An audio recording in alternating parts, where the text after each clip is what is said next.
Here's a surprising fact. Many retirees actually end up having more money when they pass away than they had when they started their retirement journey. Now that sounds like success, doesn't it?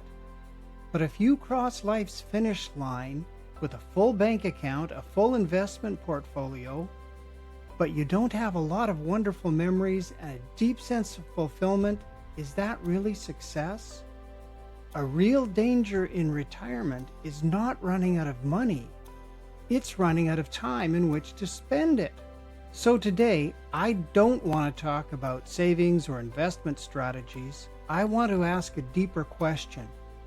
Your dollars aren't just numbers. They're tickets. Tickets to experiences, to freedom, to causes, to connections, to purpose. The question is, which tickets will you redeem before your time runs out? Research backs this up. Studies by Morningstar, the Retirement Income Institute, and the U.S. Health and Retirement Study all show the same thing. Retirees tend to underspend.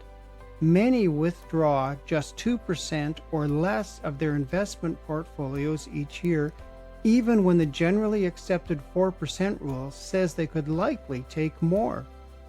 The result? Portfolios grow instead of shrinking. 20 years into retirement, many people still have 80% or more of their starting wealth. Some even double their savings. And this isn't just wealthy retirees. Even in middle and lower income groups, people often spend less than they safely could unless a major health or family crisis forces them to. So the question becomes, what would that money do for you if you spent it earlier while you still have health and energy on your side? When I coach people in person, I don't start with bank accounts, investment portfolios, and spreadsheets. I start with values, with passion, with purpose. So let me walk you through a few questions right now. What activities light you up?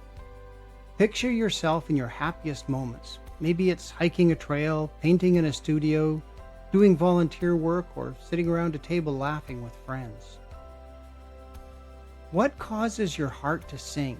Is it mentoring young people, supporting your faith community, or championing the environment?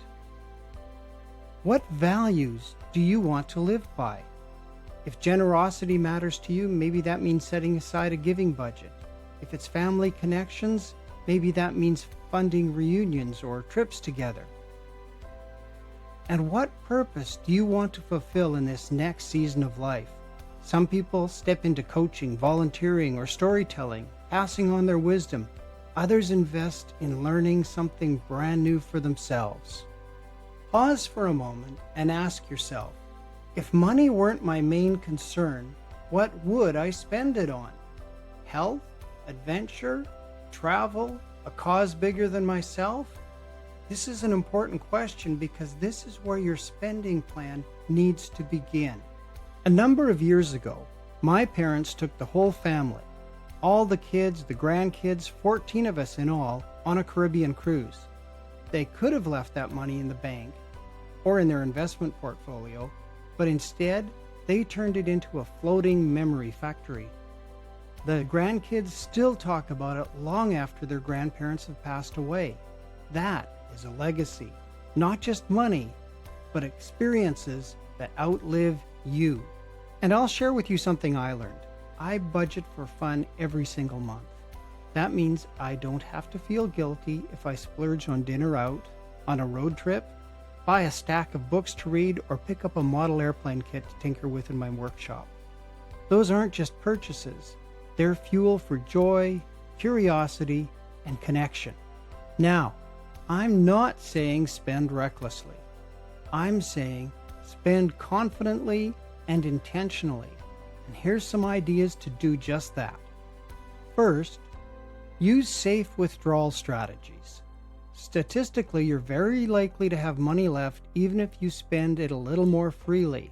Sit down, take some time to create a realistic budget, what your resources are, and what you can safely spend. Secondly, build a bucket system. Don't just have everything all together in one place. Imagine having 3 buckets. One holds cash for the next year or 2 years. Another is invested for maybe the next 5 to 10 years. The third is for long-term growth. If you do this right, you can plan your spending without worrying about short-term market swings. And thirdly, create rituals of spending.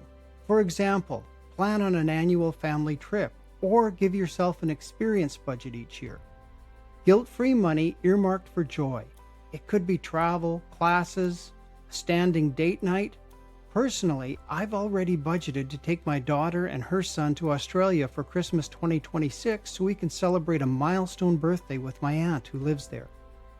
These guardrails let you spend with peace of mind, knowing your financial foundation is solid. There's a book on my to-be-read list that's called Die with Zero, written by Bill Perkins. I haven't read it yet, but if you have, please leave a comment below and let me know what you think of it. And remember, there's a bigger risk than running out of money, and that is running out of time to use it. Think about it. Which would you regret more? Spending money now on something that you really enjoyed, or leaving that money untouched in a bank account and never getting to enjoy it? Too many people save their best wishes and dreams for someday, but often someday never comes. It's like never using the fine china, the good towels, or the fancy soap. So here's my challenge to you.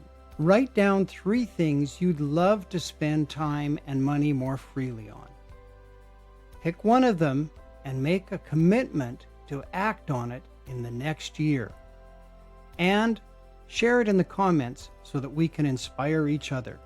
Because money isn't just for preserving wealth, it's for creating memories, strengthening health, and deepening relationships. That's the real return on investment. If this video has given you something to consider, please hit like and don't forget to subscribe and hit that notification bell so that you don't miss any of the upcoming videos on how to navigate your next phase of life. And don't forget to leave that comment about what you intend to spend some money on in the near future. Thanks for watching, and I'll see you next time.